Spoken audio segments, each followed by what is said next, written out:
Then he fell into the lowest of the low where he was feeding pigs, and he wished he could just eat some of that pig food.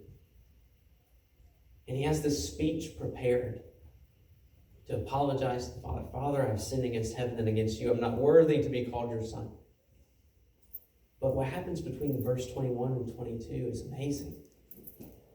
The Father does not even listen to what he's saying.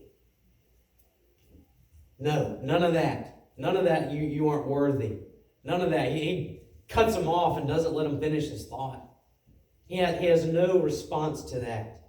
But look at what happens. He says to his servants, quick, bring the best robe and put it on him. Put a ring on his finger and sandals on his feet. Bring the fattened calf and kill it. Let's have a feast and celebrate. For the son of mine was dead and is alive again. He was lost and is found. So they began to celebrate. If we were to describe God's grace in one word, maybe it should be the word scandalous. It doesn't even make sense. And it outrages sometimes our very souls when we feel that we are not good enough for God's grace, that we've got to be the son that works, or we've got to be the son that just embraces sin because, well, I'm a screw up anyway. Or we've got to be the son that just keeps a record of someone else's wrong so that we feel better and we can ascend to the thrones of our own hearts. What's done here is scandalous. Nonsense. You were dead and you're alive. So they throw a party, and if you were to keep reading, you would see that the older son is working way out in the field, and the party is so loud that you can hear singing and dancing. I don't know how you hear dancing. I guess they were wearing tap shoes or something, but Scripture says that you could hear them singing and dancing. You could hear the band playing. They were throwing a huge party. Someone broke out the boxed wine, and the father said, no, bring the good stuff. And what we see is scandalous grace. Because for a moment, that younger son had forgotten who he was. He'd sinned, and in his mind, he'd sinned so much to be unworthy of his father's love. And the father wasn't even having that conversation with him. This son of mine was lost, and now he's found. Sometimes when we fall from grace, we need to remember who we are, that we were those that once did enmity against God, did wickedness, that we were God's enemies, but now through adoption have become God's children. And maybe through that we need to remember that. Timothy Jones and his wife, they're a Christian couple. Timothy is actually a pastor in Houston, Texas, and they adopted an 8-year-old girl. And what really broke their hearts and motivated them to adopt this little girl was that she had been previously adopted before, but that family kind of treated her like the redheaded stepchild. In fact, what this little 8-year-old girl talked about all the time was going to Walt Disney World. But whenever her previous adopted family used to go, they always left her with a family friend. And she was just miserable because she wanted to go to Disney World. But for whatever reason, the previous family wouldn't let them go. Well, when Timothy and his wife adopted this little girl, after 6 months for her birthday, they took her to Walt Disney World.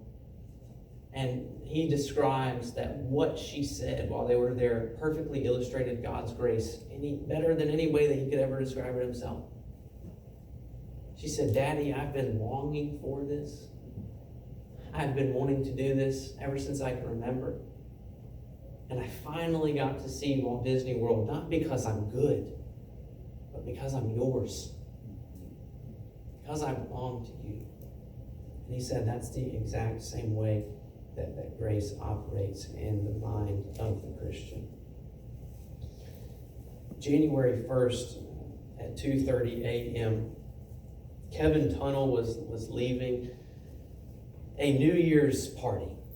And he was very, very drunk. He'd been drinking all night. He got into his Ford Explorer and he went to go drive home. And when he was driving home, he hit head on and killed Susan Herzog, who was 18 years old. She was killed instantly and pronounced dead at the crash. And what he said was that night lived forever in infamy because he faced criminal sanctions. He served 3 years probation and had to campaign against drunk driving for 6 years. He completed all of his criminal sanctions with ease. In fact, he actually campaigned against drunk driving 2 years longer than he had to, just because he had so much guilt inside of him. And then after those criminal sanctions were served, the family sued for $100 for $1.5 million for emotional damages and reparations. But outside of court, that family settled with Kevin Tennell, and they came up with a very odd way of doing things.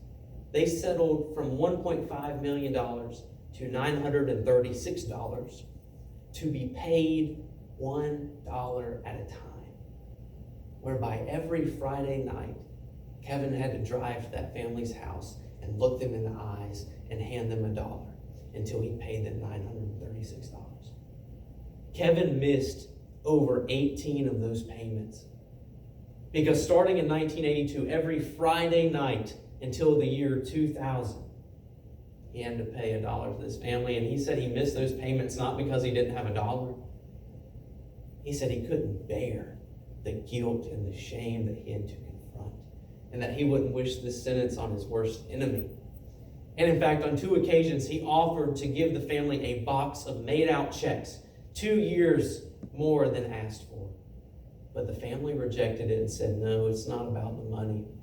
We want you to remember it every single night of your life, what you took from us. And in 2000, he finally finished those payments. And still today, he tells his story. What we need to know about grace is that God is not surprised by our sin, but that God's grace, when you fully understand it, you cannot keep on sinning. You cannot keep living in a life where you are gratifying your flesh.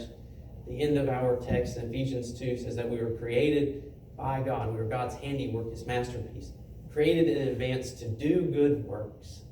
That we were not saved by good works, but to do good works, so that the world would recognize us by our fruit, and that maybe the world would come to understand God's grace.